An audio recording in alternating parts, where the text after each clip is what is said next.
We've got a Fox News alert. North Korea launching another ballistic missile test. The missile breaking up after just a few seconds, and the move coming hours after our own Secretary of State Rex Tillerson issued this dire warning.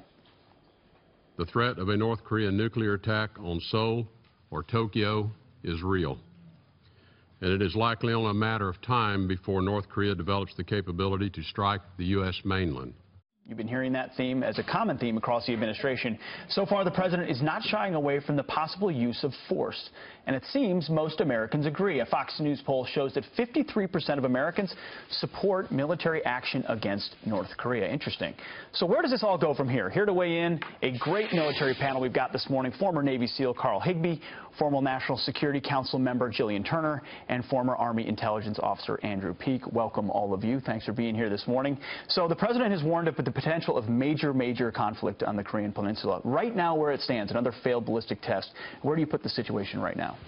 Well, I think it's actually better than it's been in a long time because most likely Kim Jong-un thinks that military conflict's a possibility. I mean, you have to give the president a lot of credit, I think, in single-handedly restoring American deterrence on the Korean Peninsula after it had been atrophied for about 8 years under President Obama. Jillian, I think that's a point a lot of folks have pointed to. Is it the threat of military action that's allowed an opportunity for an opening on that peninsula? Yeah, and I think definitely keeping all the tools in the toolbox, not to be too like foreign policy jargony for you, but jargon away.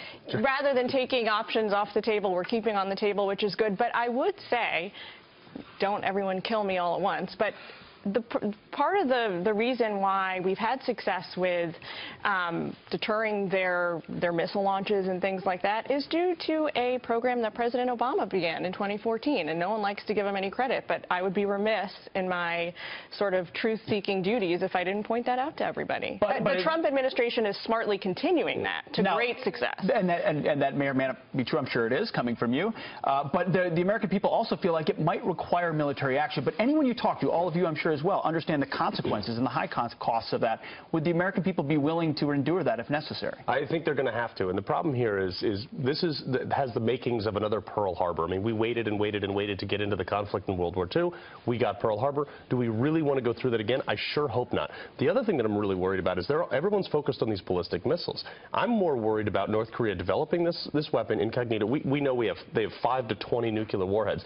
Who do they give it to under the radar? And what's to stop them from stuffing it in a shipping container and sending it into San Francisco Harbor? Sure. No, that's a very important part of it. Yeah. They also say that China is an important part of actually getting a diplomatic solution. Are we really seeing them tightening the screws on North Korea? Yeah, I think the Chinese temporarily banning coal imports was a huge diplomatic step forward. You know, coal, North Korea gets about 6 times as much money from coal as it does from any other export to China.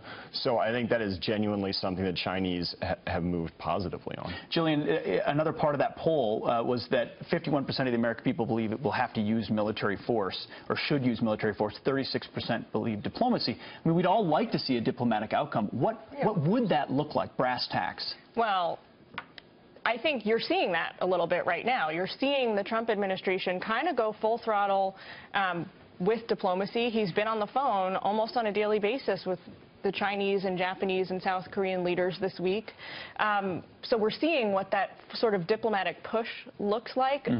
With President Trump. What I will say is that it's obvious he's hearing them out, talking to them, but he's not listening to them, which is commendable. I mean, he's making this determination that we need to act in American national security interests.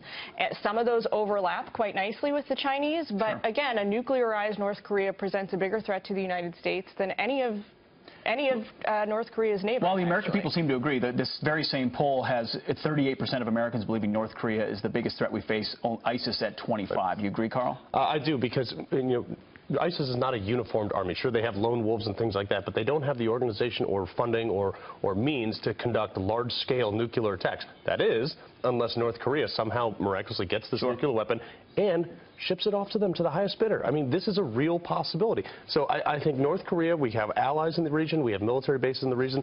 This is something that we need to get in check, and I would love a diplomatic option, but also the option to flatten them is on the table. Well, yeah, I think it has to be. Iran is also on that list of immediate threat, and certainly a lesson about Iran's nuclear program from North Korea.